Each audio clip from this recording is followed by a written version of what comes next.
The papyrus, put it on my table every month. I don't wanna be sad. Don't even try to hide it. No, I don't wanna lose it. And you see how it is, it's so inviting. The papyrus, we're all so alive. The papyrus. Hello, welcome to the Papyrus TV News Update. Nigerian police withdraw fraud charges against son of former minister. Peter Obi questions Tinubu proposed 54.2 trillion 2025 budget. Reps direct agencies to block importation of substandard gas cylinder. Federal government proposes new 12 years basic education model. Tinubu makes sweeping leadership changes across federal universities. Saraki Foundation empowers 200 orphaned students in Kwara. NICOM, Federal Road Safety Commission, join forces to enforce motor insurance compliance. Now the news in details.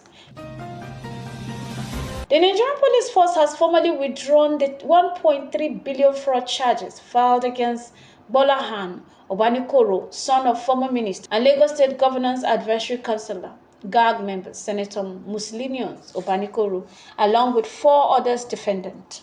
The charges were dropped through a notice of withdrawal submitted to the Federal High Court in Lagos State under Section 1081 of the Administration of Criminal Justice Act 2015. Signed by Chief Superintendent of Police Justin Enang, the document dated February 4, 2025, did not provide reason for the withdrawal. The defendant had initially faced accusation from the Special Fraud Unit (SFU) of conspiring to fraudulently obtain over 1.35 billion from Access Bank plc, formerly Diamond Bank, under the guise of importing vehicles from Dubai. They were also charged with money laundering and misrepresentation.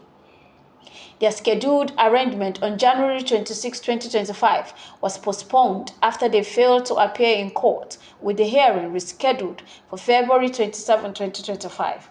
Following the withdrawal, legal experts anticipated that the case may be struck out. Labour Party presidential candidate in the 2023 general election, Peter Obi, has expressed concern over President Bola Tinubu's proposal to increase Nigerian 2024 budget from 49.7 trillion to 54.2 trillion. In a statement on X, Obi emphasized the importance of transparency and accountability, urging the government to provide a detailed breakdown of expenditure. He stressed that Nigerians deserve clarity on how their resources will be managed to address critical sectors such as education, healthcare, security, and poverty alleviation. Nigeria is still waiting for a detailed report on the executive of the Renew Hope budget passed in December 2023, Obi noted. He urged the National Assembly to disclose full details of the 2024 budget and ensure that the 2025 budget of restoration prioritizes openness and well-being of citizens. Obi concluded by calling on lawmakers to uphold transparency, which he described as essential for informed governance and national progress. In another development, the federal government has announced plans to replace Nigerian current 6334 education system with a 12-year basic educational model, effectively abolishing traditional secondary school.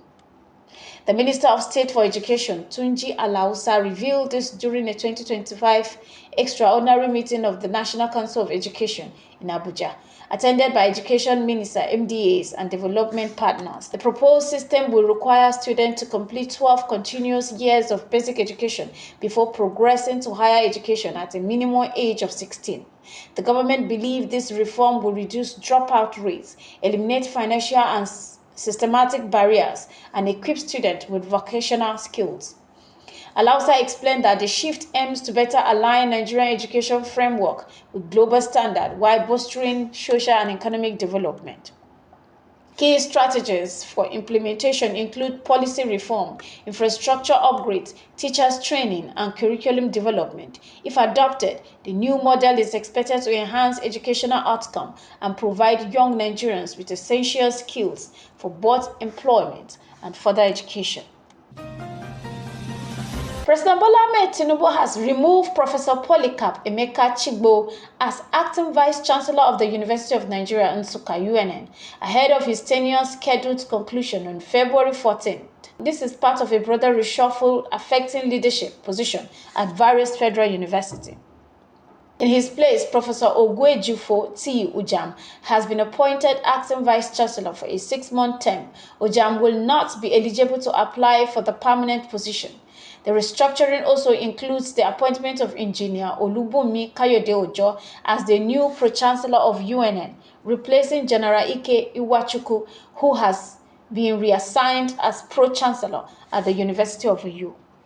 Additional appointments include Professor Zabiru Taja Abdullahi as Pro-Chancellor of the Federal University of Lokoja, Senator Sani Stores as a Pro-Chancellor of Alvan Ikoko University of Education, succeeding Senator Joy Imodi. Olugbenga Kokoyi as Pro-Chancellor of Nnamdi Azikiwe University, Awka. In a major development, Tinubu renamed the University of Abuja as Yakubu Gowon University and dissolved its entire governing council. He also relieved Professor Aisha Sani Mekudi of her duty as Vice-Chancellor. Professor La Patricia Marco has been appointed acting Vice-Chancellor of Yakubu Gowon University for a 6-month term and also will be ineligible to apply for the permanent role. Senator Lanre Tajuoshu, previously Pro-Chancellor of the University of Agriculture, Makurdi, now holds the same position at Yakubu Gowon University, while Senator Joy Imodi replaces him in Makurdi. These appointments and reassignment decisions are effective immediately. President Tinubu emphasized that the changes reflect his administration's commitment to revitalizing Nigeria's higher education system through dynamic leadership and enhanced accountability.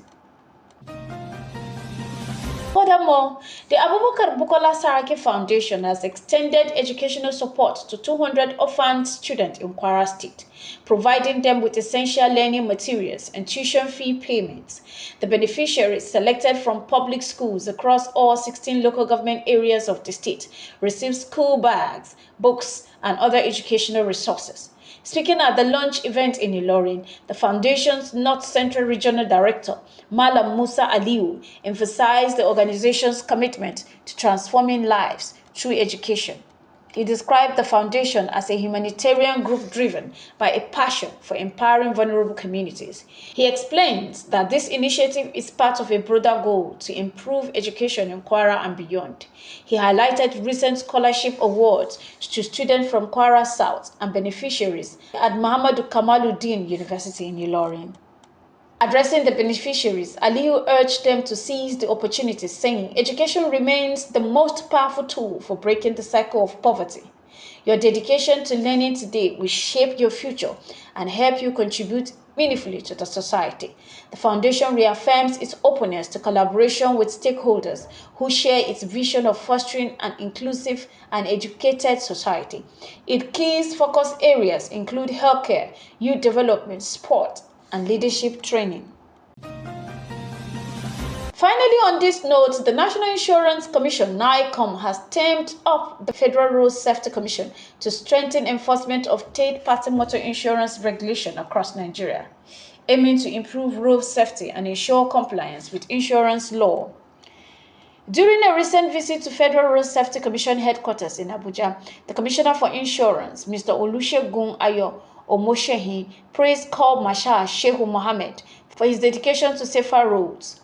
Omoshehin emphasized that third-party insurance offers financial compensation of up to 3 million for accident victims, along with other benefits such as peace of mind and compliance with legal requirements. Corps Marshal Mohammed assured NICOM of the Federal Road Safety Commission's readiness to enforce insurance compliance, highlighting that it is a statutory responsibility under the National Road Traffic Regulation. Since February 1, 2025, the Nigerian police have begun enforcing third-party motor insurance regulations nationwide, with instructions to impound vehicles without valid insurance. Third-party insurance, which provides protection against damages caused to others by insured vehicle, is mandatory in Nigeria. The minimum annual premium for the policy is 15,000 naira, NICOM and Nigerian police had earlier formed a task force to ensure compliance, reinforcing efforts to safeguard road users and strengthen insurance policy in Nigeria. This has been the Papyrus TV Africa. The Papyrus.